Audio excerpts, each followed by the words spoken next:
Malam itu, angin dingin menerpa sebuah kota kecil, menciptakan bayangan misterius di setiap sudut jalan. Di sebuah rumah kuno yang terletak di ujung kota, David Turner ditemukan tewas di dalam ruang tamu dengan mata terbelalak.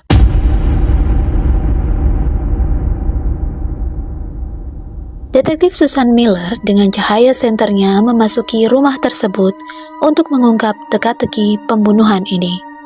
Setelah melakukan pemeriksaan awal, Susan memanggil Julia Turner, istri korban, untuk memberikan kesaksiannya.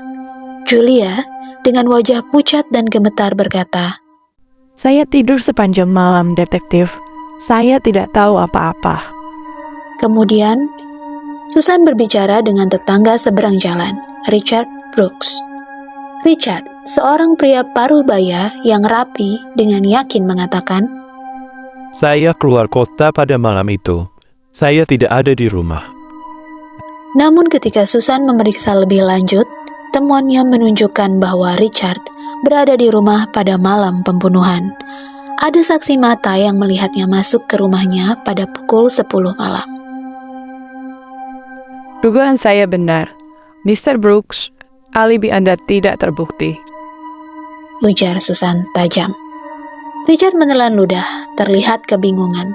Namun, seiring penyelidikan berlanjut, Susan menemukan surat yang tersembunyi di dalam berangkas David.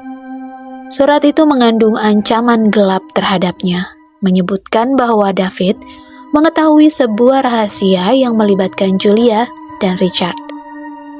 Susan memutuskan untuk menghadirkan Julia dan Richard bersama-sama di ruang interogasi. Mereka saling menatap, menciptakan ketegangan yang dapat dirasakan. Namun tiba-tiba, pintu terbuka lebar dan seorang pria misterius muncul. Bayangan tubuhnya bersatu dengan kegelapan. "Percayalah pada kegelapan, detektif.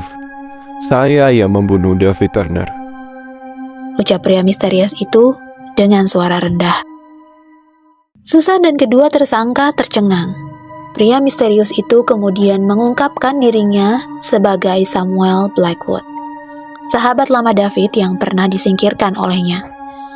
Samuel mengungkapkan bahwa dia memiliki motif gelap untuk membunuh David karena hutang besar yang tidak dapat dibayarnya. "David mengetahui rahasia saya dan menggunakan itu sebagai alat untuk menahan saya," kata Samuel dengan dingin.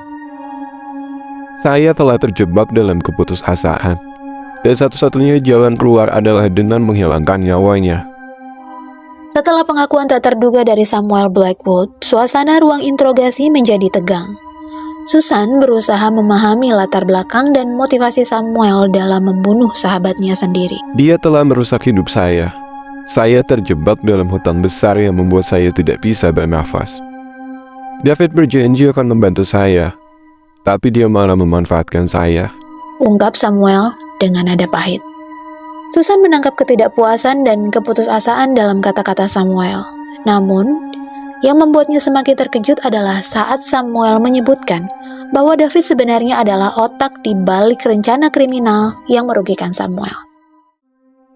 "David memasukkan surat hutang, menghancurkan hidup saya. Itu sebabnya saya membunuhnya," jelas Samuel lagi.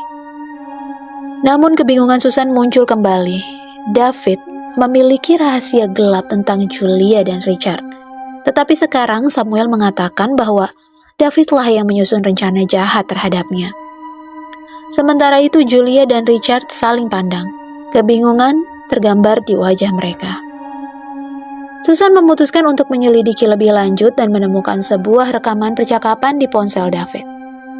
Rekaman itu mengungkapkan bahwa David sebenarnya adalah seorang pemeras yang memanfaatkan rahasia gelap Julia dan Richard untuk mendapatkan keuntungan finansial. Dia mengancam akan membongkar rahasia mereka jika tidak membayar sejumlah uang besar setiap bulannya. David adalah otak di balik semua ini. Dia memanipulasi kita semua, kata Susan dengan rasa tidak percaya. Julia dan Richard merasa lega seolah-olah beban besar telah diangkat dari pundak mereka. Namun, Samuel tetap bertanggung jawab atas pembunuhan itu. Detektif Susan Miller dengan hati yang berat menahan Samuel dan membawanya ke dalam kegelapan malam yang dingin sebagai tahanan.